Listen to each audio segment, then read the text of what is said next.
কদ আফলাহা মান যাক্কাহা। আল্লাহ পাক সূরা শামসের মধ্যে বলছেন কদ আফলাহা, সে ব্যক্তি সফল হয়ে গেল। সে ব্যক্তি সফল হয়ে গেল মানে সে জান্নাতে চলে যাবে ইনশাআল্লাহ। কে? মান যাক্কাহা, যে ব্যক্তি তার নফসটাকে, তার এই যে কলব, এটাকে পরিশুদ্ধ করতে পেরেছে, সে ব্যক্তি সফল হয়ে গেল।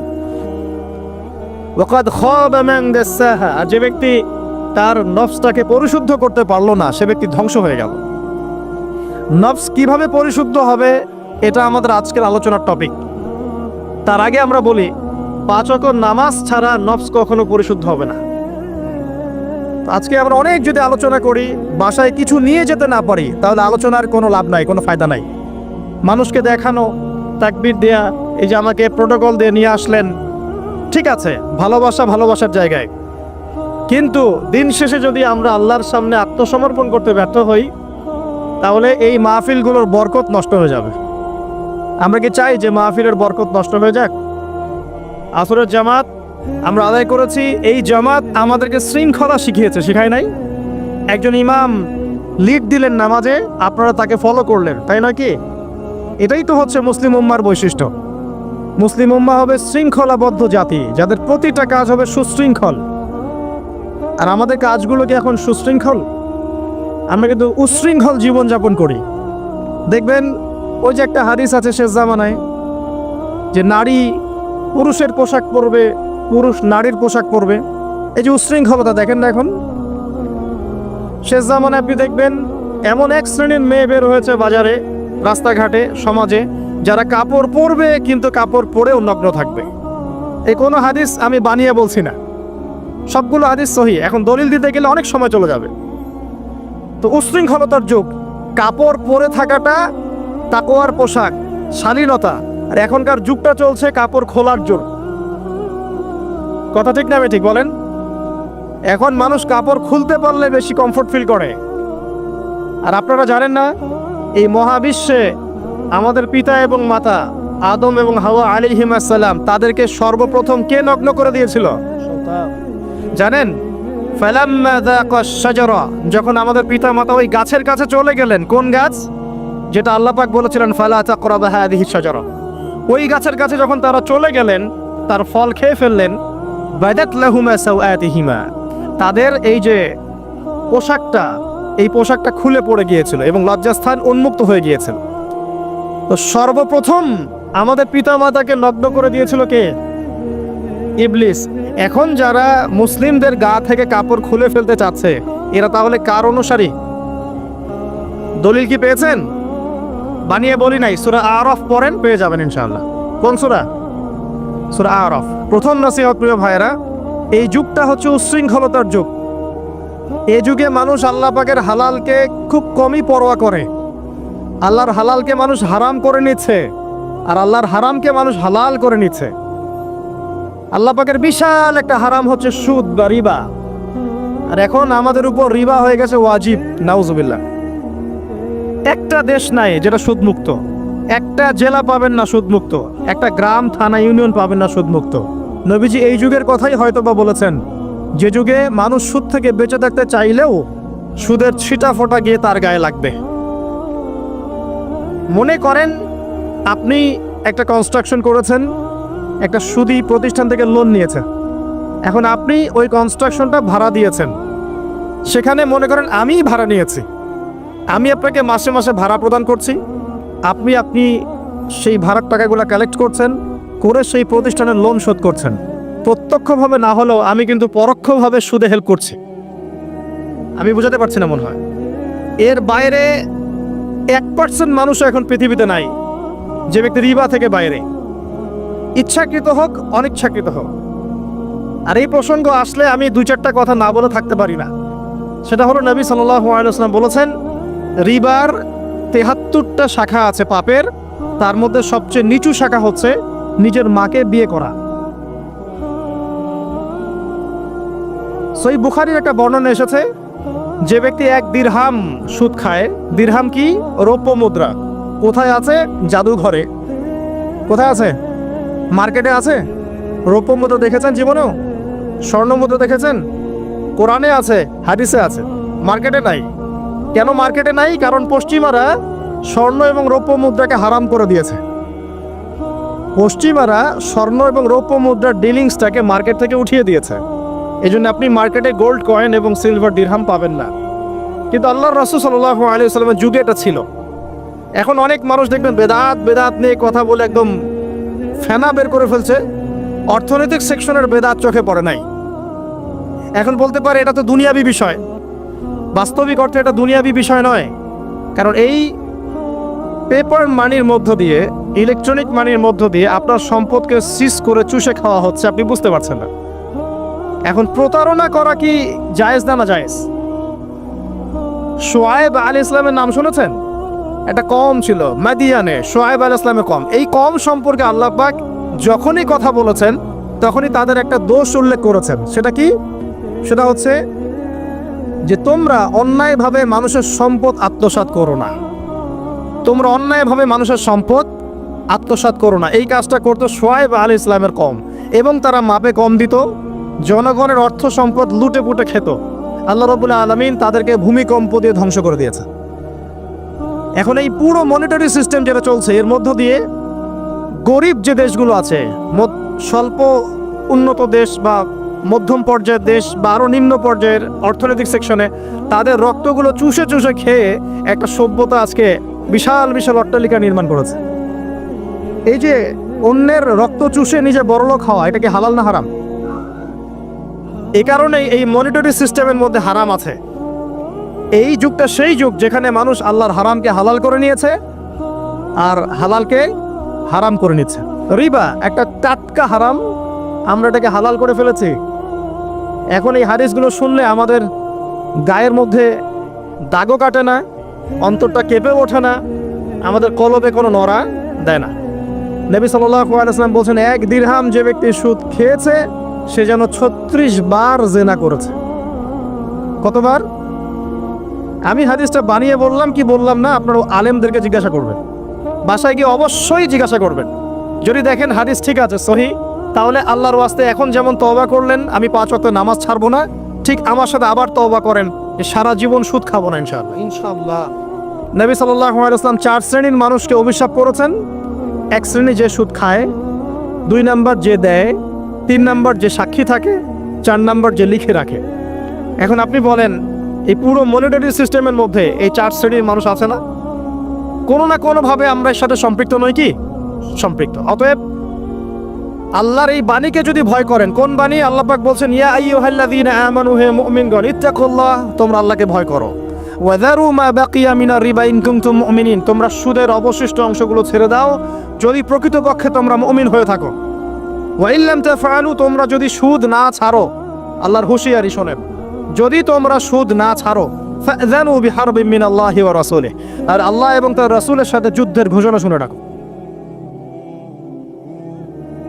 আল্লাহ এবং তার রাসূলের বিপক্ষে যুদ্ধ করে কেউ জান্নাতে যাবে? কেউ কবরের আযাব থেকে বাঁচতে পারবে? কেউ হাউজে কাউসারের পানি পাবে? আল্লাহ এবং তার রাসূলের সাথে যুদ্ধ করে কেউ টিকতে পারবে? আপনার কি তাই মনে হয়? যদি মনে হয় তাহলে দিব্যি সুদ খান, কোনো সমস্যা নেই। আর যদি মনে হয় যে আল্লাহ এবং তার রাসূলের সাথে যুদ্ধ করে আমি পার পাবো না, আল্লাহ এবং তার রাসূলের বিরুদ্ধাচরণ করে আমার কবর টিকবে না, কারণ আমি একটা কথা বারবার বলি আপনাদেরকে যে আল্লাহ ছাড়া আমাদের আপন বলতে কেউ আছে? একা এসেছেন পৃথিবীতে, একাই যেতে হবে। আপনার খ্যাতি, আপনার অর্থনৈতিক খ্যাতি, অর্থের প্রতিপত্তি, আপনার ক্ষমতার দাপট, আপনার ধর্মীয় দাপট, কোনো কিছুই, ফ্যান ফলোয়ার্স, কেউ আপনার সাথে কবরে যাবে না। মনে করেন আমি আসছি, আপনারা সবাই স্লোগান দিচ্ছেন, কথার কথা, আপনারা আমাকে ভালোবাসেন, বা একজন পলিটিশিয়ান আসছে, আপনারা সবাই স্লোগান দিচ্ছেন, ভালোবাসেন তাকে। দিন শেষে ওই পলিটিশিয়ান একাই কবরে যাবে, দিন শেষে আপনিও একাই কবরে যাবেন, আমিও একাই কবরে যাব। আলটিমেটলি কি হলো? দুনিয়া এবং আখেরাতে আল্লাহ ছাড়া প্রকৃত বন্ধু আমাদের কেউ নাই, প্রকৃত মওলা কেউ নাই। সেই আল্লাহ এবং তার রাসূলের বিরুদ্ধাচরণ করে কেউ তার সাথে যুদ্ধ করে কবরে পার পাবে, এমনটা ভাবা বোকামি নয় কি? আল্লাহ পাক আমাদেরকে বোঝার তৌফিক দান করুন। এটা সেই যুগ যে যুগে মানুষ আল্লাহর হারামগুলোকে হালাল করে নিচ্ছে। মাদকদ্রব্য হালাল না হারাম? এখন দেখবেন মেজরিটি সংখ্যক মানুষ মাদক দ্রব্যের সাথে সংশ্লিষ্ট হয়ে গেছে। স্পেশালি বর্ডার এলাকা যেগুলো আছে বাংলাদেশের, সেই বর্ডার এলাকাগুলোতে দিব্যি রমরমা ব্যবসা চলছে, মাদকের দিব্যি ব্যবসা চলছে। এবং যারা মাদক খাচ্ছে এরা মুসলিম, তারা হয়তো এই হাদিস জানে না, আল্লাহ পাক ওদের কানের মধ্যে আমার এই হাদিসটা যেন পৌঁছে দেন, আমিন। নবী সাল্লাল্লাহু আলাইহি ওয়াসাল্লাম বলেছেন, আমি মেরাজের রাতে যখন গিয়েছি তখন এক শ্রেণীর মানুষকে দেখেছি, ওদেরকে শাস্তি দেয়া হচ্ছে। কি শাস্তি? জাহান্নামীদের রক্ত এবং পুঁজ ওদেরকে খেতে দেয়া হচ্ছে। জিবরাইল আলাইহিস সালামকে জিজ্ঞাসা করা হলো যে এরা কারা? তিনি বললেন, এরা আপনার উম্মতের সেই সব ব্যক্তি যারা মাদকদ্রব্য সেবন করত। আল্লাহ রাব্বুল আলামিন তার হাবিবের মাধ্যমে জানিয়েছেন, যখন কোনো মুসলিম মাদক সেবন করে বা কোনো ব্যক্তি মাদক সেবন করে তখন 40 দিন তার নামাজ কবুল হয় না। এরপর যদি সে তওবা করে তাহলে আল্লাহ পাক তার তওবা কবুল করবেন ইনশাআল্লাহ। যদি সে আবারও মাদক খায় তওবা করার পর, আবার 40 দিন তার নামাজ কবুল হবে না। যদি সে আবার তওবা করে আল্লাহ পাক আবার তাকে মাফ করে দিবেন। যদি সে আবারও মাদক খায় আবার 40 দিন তার নামাজ কবুল হবে না। তারপর যদি আবার তওবা করে আবার আল্লাহ তাকে মাফ করে দিবেন। এরপরেও যদি সে আবার মাদকদ্রব্য সেবন করে, নবী সাল্লাল্লাহু আলাইহি ওয়াসাল্লাম বলছেন তাকে আল্লাহ রাব্বুল আলামিন পরকালে মৃত্যুর পরে তিনাতুল খাবাল পান করাবেন। তিনাতুল খাবাল। জিজ্ঞাসা করা হল, ইয়া রাসূলুল্লাহ, তিনাতুল খাবাল কি জিনিস?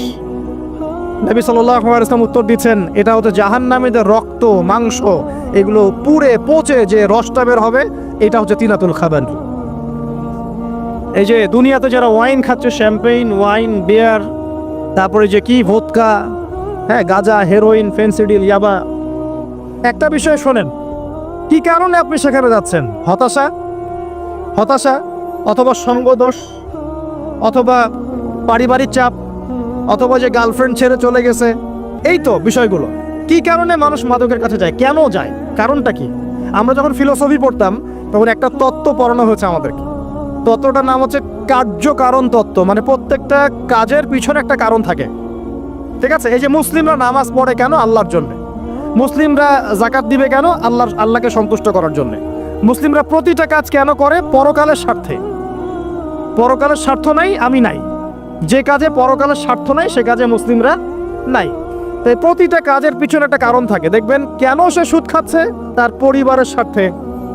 কেন সে ঘুষ নিল? তার ছেলে মেয়ের উন্নয়নের জন্যে। কেন সে দুর্নীতি করছে? বিকজ সম্পত্তি অর্জন করে সে তার ভবিষ্যৎ প্রজন্মকে সিকিউর করতে চায়। কেন সে মাদক খেলো? ওই যে গার্লফ্রেন্ড ছেড়ে চলে গেছে তাই। কেন মাদক খেলো? ওই যে এক বন্ধু মাদক খায়, সে ডাকছে, আয় একটা টান দে, সঙ্গদোষ। কেন সে মাদক খেলো? পরিবারের চাপ, হতাশা।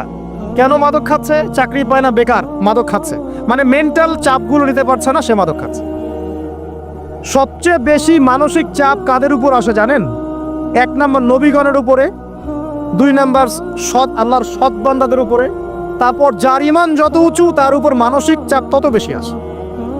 এখন যদি মানসিক চাপের সলিউশন মাদকই হবে তাহলে তো আমাদেরই মাদক খাওয়া দরকার ছিল না, বুঝলেন? আর আমরা যে পরিমাণ মানসিক চাপ ফেস করি এটা চিন্তাই করতে পারবেন না। যে যত বড় দায়িত্বশীল, যারা পলিটিশিয়ান, ওদেরকে জিজ্ঞাসা করবে তারা কি পরিমাণ মানসিক চাপ নিয়ে ঘোরে। আপনার কাছে মনে হচ্ছে যে একটা ক্ষমতা পেয়েছেন, খুব মানে উনি অনেক বড় ক্ষমতাধর, উনি অনেক ভালো আছেন, উনি মোটেই ভালো নাই। ওনাকে জিজ্ঞাসা করেন, উনি মোটেই ভালো নাই। এই মানুষের যে পেরেশানি, যে চাপ, এগুলো নিতে নিতে তার স্ট্রোক হয়ে যাচ্ছে, হার্ট স্ট্রোক হচ্ছে, ডায়াবেটিস হচ্ছে, হাই ব্লাড প্রেশার, ইসিজি করো, দেখবেন। এ কারণে মানসিক চাপটা রিলিজ করতে হবে, তাই তো? এই মানসিক চাপ রিলিজ করতে গেলে মাদকই সলিউশন নয়। সলিউশনটা কি? এই যে আমার হাতে এখানে আছে একটা কোরআন। মানসিক চাপ থেকে আপনাকে মুক্তি দিবে আল কোরআনুল কারীম, আর কিচ্ছু না। আরেকটা বিষয় কোরআনের সাথে, সেটা হলো প্রথমে বলেছি 5 ওয়াক্ত নামাজ। আপনি ওযু করে সুন্দর করে 5 ওয়াক্ত নামাজ জামাতে পড়বেন, ডেইলি 1 ঘন্টা করে কোরআন তেলাওয়াত করবেন, সময় পেলে একটু হাদিস পড়বেন, 2-4 টাকা দান সদকা করবেন, ভালো কাজের সাথে থাকবেন, অন্যায় কাজে যাবেন না, ইসলামকে এগিয়ে নেওয়ার জন্য আমর বিল মারুফ নাহি আনিল মুনকারের কাজ করবেন। আপনার তো সুখী কোনো মানুষ পৃথিবীতে নাই। ওই সুখ যদি ওই যে বুশরা জানতে পারতো না, তাহলে আপনার কলিজার মধ্যে পারমাণবিক বোম মেরে দিত। কথা বুঝতে পারেন নাই? পশ্চিমারা যদি জানতে পারতো যে মুসলিমরা কত শান্তিতে থাকে এইসব কাজ করার পরে, তাহলে আমাদের অন্তরের মধ্যে পারমাণবিক বোম মেরে ধ্বংস করে ফেলতো। ওরা তো আমাদের সুখ দেখতে পারে না, পারে? প্রকৃতপক্ষে এরা বিশ্বের কোনো ধার্মিক মানুষের সুখই দেখতে পারে না। এরা শুধু মুসলিমদের শত্রু নয়, বরং ধর্মের শত্রু। যারাই ধর্মকে বুকে আগলে রেখে পালন করতে চায়, হোক সে সনাতন ধর্ম বা আমাদের হিন্দু ভাইরা বা খ্রিস্টানিজম বা বুদ্ধিজম, হ্যাঁ, বা মুসলিম আমরা যারা আছি, যারা ধর্মতাত্ত্বিক চিন্তা করে, এবং প্রত্যেকেই যদি যার যার ধর্ম ঠিকঠাক মতো পালন করে সমাজে কিন্তু ফিতনা থাকার কথা নয়, কারণ প্রত্যেকটা ধর্মের মধ্যেই ভালো কাজের কথাই কিন্তু বলা হচ্ছে। তো যারা ধার্মিক এদের বিরুদ্ধে তারা লেগে পড়ে এবং তারা চায় সারা বিশ্বের মধ্যে ফাসাদ সৃষ্টি করতে। কাদের খাসলত সারা বিশ্বে ফাসাদ সৃষ্টি করা বলতে পারবেন? আপনাকে আমি দেখাচ্ছি, সূরা কাহাফ খুলে দেখেন। জুলকারনাইন একজন বাদশা, তিনি মাশরিক মাগরিব সব জয় করেছেন, মানে পূর্ব পশ্চিম পুরোটাই তার রাজত্ব। এত দাপট ছিল সেই বাদশার যে যেদিক দিয়ে যাবে সেনাবাহিনী নিয়ে সেদিকটাই জয় করে ফেলবে। সুবহানাল্লাহ। এবং তিনি উদ্ধত অহংকারী ছিলেন না, তিনি আল্লাহর অনুগত বান্দা ছিলেন। একটা কওমের মধ্যে গেলেন, সেই কওমটা ছিল পাহাড়ের মাঝখানে, দুই পাহাড়ের মাঝখানে। এখন ওই কওম তাকে বলছে, ইয়া যুলকারনাইন, হে যুলকারনাইন, ইন্না ইয়াজুজ ওয়া মাজুজ মুফসিদুনা ফিল আরদ। ভালো করে বোঝেন, হে যুলকারনাইন, নিশ্চয়ই ইয়াজুজ আর মাজুজ এই দুই শ্রেণীর মাখলুক, তারা পৃথিবীতে ফাসাদ সৃষ্টি করে বেড়াচ্ছে। কি করছে? সারা পৃথিবীতে ফাসাদ সৃষ্টি করে বেড়াচ্ছে। ফাহাল নাজআলু লাকা খরজান আলা আন তাজআলা বাইনানা ওয়া বাইনাহুম সাদ্দা। হে যুলকারনাইন, আমরা কি আপনাকে ট্যাক্স দিব, কর দিব, যে আপনি ওদের আর আমাদের মাঝখানে একটা প্রাচীর নির্মাণ করে দিবেন যে ওরা আমাদের কাছে আর আসতে পারবে না? কারা এটা? ইয়াজুজ আর মাজুজ। এই ইয়াজুজ আর মাজুজকে যুলকারনাইন আলাইহিস সালাম তিনি প্রাচীর নির্মাণ করে দিলেন লোহা এবং এই যে তামা দিয়ে।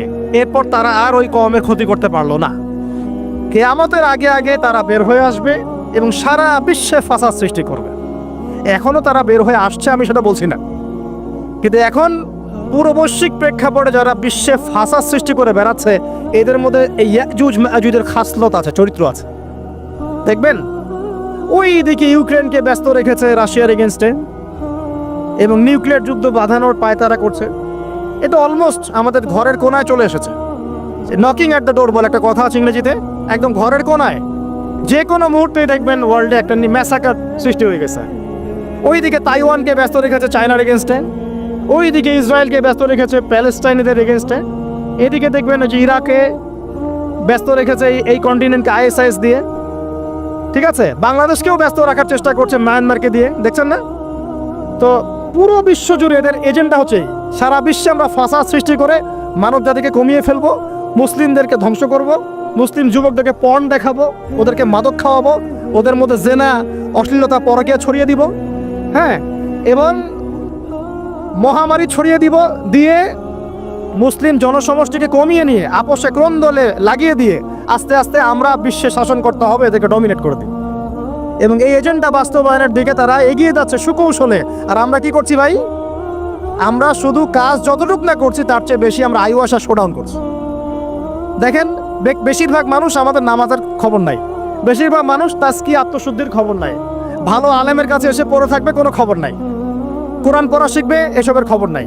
যেগুলো করলে কোনো সমস্যা হয় না বা অল্প পরিশ্রমে করা যায়, ওই যে ঘরের মধ্যে শুয়ে শুয়ে ফেসবুকে 2 লাইন লেখা যায়, খুব সহজ, লিখলেন আবার শুয়ে গেলেন, কোনো সমস্যা নাই। কোনো কনস্ট্রাকটিভ সুদূর প্রসারী কাজ আমাদের হচ্ছে না, যেটা হচ্ছে এটা প্রয়োজনের তুলনায় নিতান্তই নগণ্য। এই কারণে আমাদের যারা দিন, আমরা যারা বুঝি, যাদের মধ্যে ইসলামের চেতনা আছে, ইসলামকে ভালোবাসি, আমরা যারা চাই দিন এগিয়ে যাক, আমাদের কনস্ট্রাকটিভ কাজ করতে হবে, মানে সুদূর প্রসারী কাজ করতে হবে। শৈথিল্যতাবাদীও হবেন না, আবার চরমপন্থীও হবেন না, মধ্যমপন্থী হয়ে ইসলামকে, কোরআনকে এবং হাদিসকে হাতে নিয়ে উম্মার ঐক্যের স্বার্থে, দেশ জাতি জনগণের ঐক্যের স্বার্থে এগিয়ে যান। আল্লাহ পাক আপনাদের হাতকে শক্তিশালী করুন, দোয়া করি।